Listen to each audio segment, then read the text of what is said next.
The next most common variant of a telescope that you will find is a Schmidt Cassegrain telescope. This is a Schmidt Cassegrain. There's another variant to this called the Maxitoff Cassegrain, generally referred to as a Mac. And the difference is that it has a special lens at the front and focuses slightly differently. And the lens makes it more expensive to make, and as a consequence, for a long time they were relatively expensive. However, the price has come down, and those people that have a small Mac swear by them. So either Schmidt Cass or a Mac, they both have very similar characteristics and make an excellent scope for all-round use. Now the way this one works is the light comes in here. Again, we have a large mirror at the back, so it's a reflector. And the light comes back up and hits this mirror at the front. But instead of coming out the eyepiece like it does in a Newtonian, it's reflected back down through the tube and comes out the back end here, then diagonal mirror into the eyepiece. So even though the tube itself is quite short, the light path coming in, bouncing back, going down, up into the eyepiece is quite long. So in fact, this is a 2000 millimeter focal length. So that makes it really easy to achieve high magnification with particular eyepieces. So it gives a fairly narrow field of view, usually, and that means that it's good for finding deep sky objects and looking at them. Not necessarily for nice wide field views of the night sky. For that you might want a refractor, small refractor. But this is a good general all-around telescope. Now, when you walk in and to a store that is selling telescopes, you'll see several of these, but what really sells, especially for the first-time buyer, are the smaller versions of these, anywhere from 3 to 5 inches. And they make an excellent starting telescope. The reason is that they are small, lightweight. When you put them on a mount, because they're short, you're not going to get a lot of jiggle necessarily. And because they're a reflector system, they don't have fringing. So this is a good one. Now the problem is you have this very large lens on the front, and what you should usually have with this is a large dew shield that you can purchase to put out. It goes out to about here, and because this will collect dew very quickly if the dew starts. To focus, unlike other ones where you turn a knob back here, you turn this knob here, it actually moves the whole mirror back and forth a little bit to focus it. Not the best system in the world. Some people replace this with the other kind of focus because they find it's more accurate. But, you know, for me, for the last, well, I've had this one for 15 years now, this one works just fine, thanks very much. This handy little gadget here is called a Telrad. It's based upon a World War II bomber sight.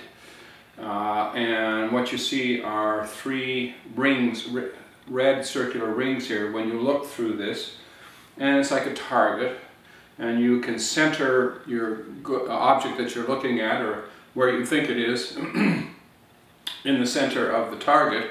And when you look through either the eyepiece here or the finder scope, you should find it pretty close to the center.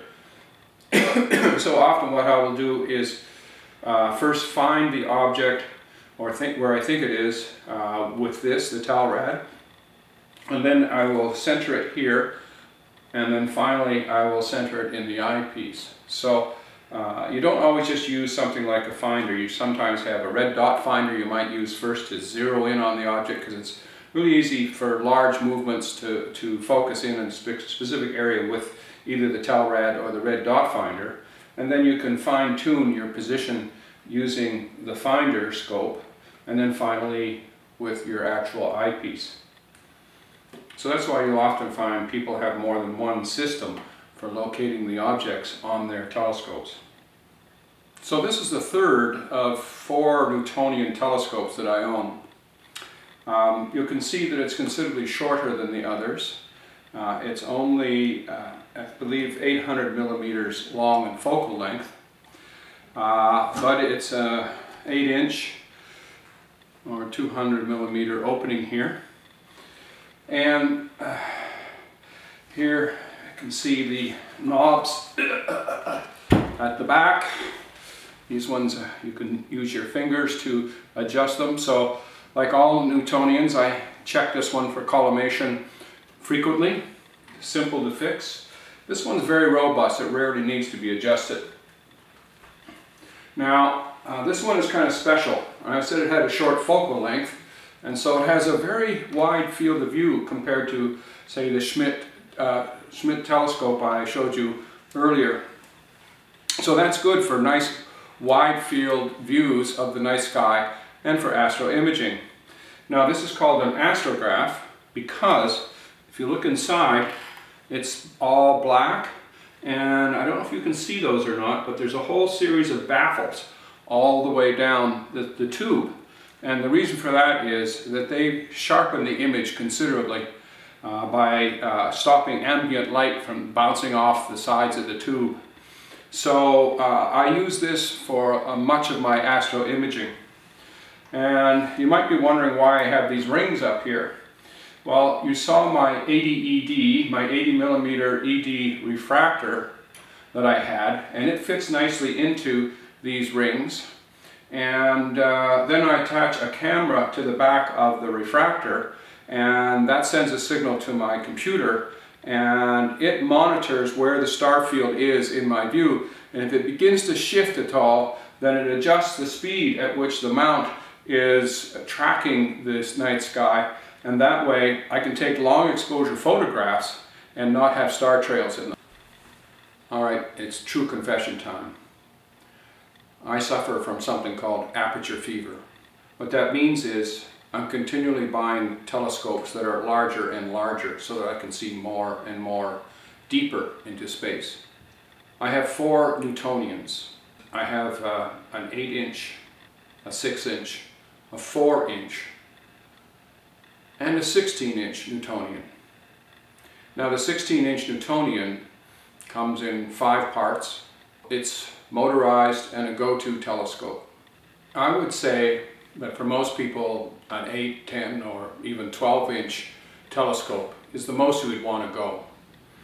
A scope of that size gives you access to a huge number of objects in the night sky. I will point out that the Schmidt Cass or Mac on a alt-azimuth or Dobsonian Mount are not particularly suitable for astro imaging if that's what you're interested in. It's not to say you can't take pictures with them, of course you can. And if it's very short duration photographs, then they'll work out fine. But usually when you get into astro imaging, you want to take 30-second to 2 to up to 5-minute exposures. And if that's the case, then that's not the telescope to buy. Instead, you want to buy something that has a German equatorial mount. Those telescopes on a German equatorial mount, however, are probably a good way to start with astro imaging.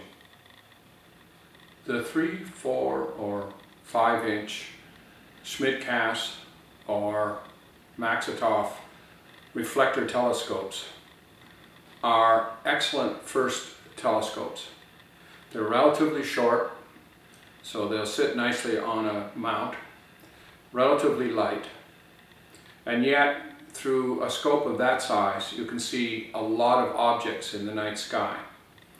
They're suitable for viewing the moon and planets and deep sky objects and double stars and, well, anything else you want to look at.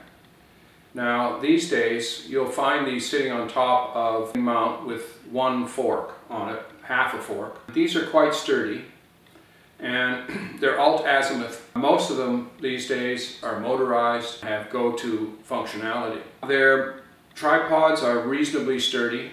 It's basically a very good starter system, and one that I recommend to a lot of people if you can afford the $500 to $900 price tag that you might be paying to buy them. The advantage of them is they're light, they're easily set up, they're transportable, easy to use, easy to find objects, very robust, and they should last a long time.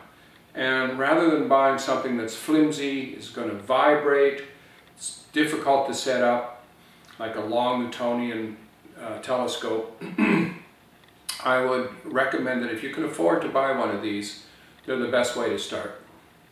If you don't want to invest in one of these motorized Schmidt, Cass, or Mac telescopes, the next best bet is a Dobsonian mount with a Newtonian telescope.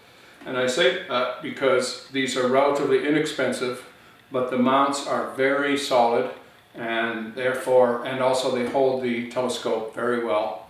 And you can have a very large aperture there to see a lot of objects at a very reasonable price. So this Dobsonian system here, 6-inch telescope, is an excellent way to start.